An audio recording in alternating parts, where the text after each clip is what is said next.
Pipila sa mga mihatag ug garbo sa Davao City sa Palarong Pambasa 2025 mao ang mga pambato sa gymnastics elementary level.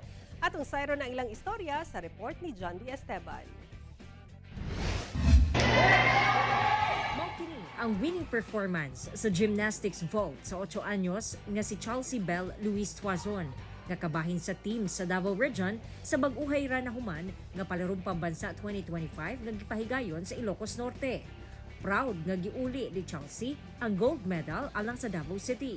Nakuha sab niya ang silver sa floor exercise ug bronze medal sa bars.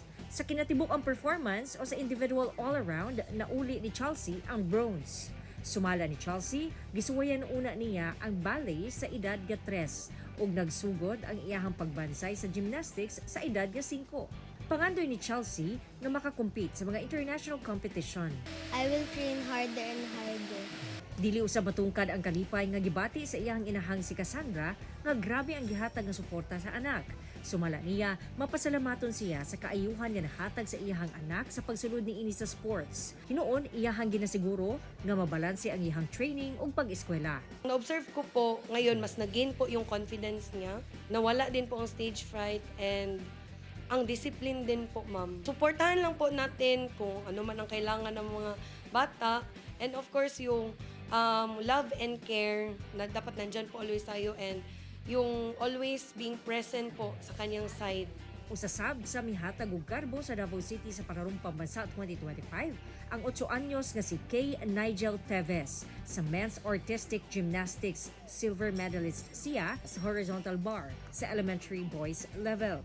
Ang iyahang teacher coach sa Davao City Special School nga si Teacher Ermeline nahingang nga sa abilidad sa bata gumikan sa nakalabay tuig lang nagsugod og training sa gymnastics si Nigel og 5 ra ka bulan ang preparasyon niini para sa kompetisyon pero naka-silver medal dayon kini. Aside po sa mga rigid training nila sa gym, sa school at saka sa gym, sumasali din kami ng mga local, national and international competition para mas ma-prepare sila, kumbaga yung hindi na sila manibago sa big crowd.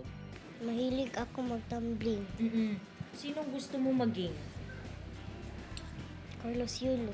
Dili sa La Aguila Gymnastica Davao Training Center sa Bahada, Davao City, dungan nga nagbansay sila Chelsea ug Nigel. We make sure that kids are well prepared, not just physically, but of course mentally. Samtang ang Davao City Sports and Development Division of the City Mayor's Office o SDDCMO target nga maablihan ang bagong pasilidad una matapos ang 2025 alang sa mga dabawenyong atleta sama ni Chelsea ug Nigel aron mas masuportahan pa ang ilahang panginahanglan sa natad sa sports. The intention of that is to focus specifically sa kaning scientific approach na sa atuang athletes to improve ang ilahang performances sa ilang mga sports. So that involves mental health, that involves nutrition, that involves strength and conditioning, physical therapy, prevention for injuries and all of that.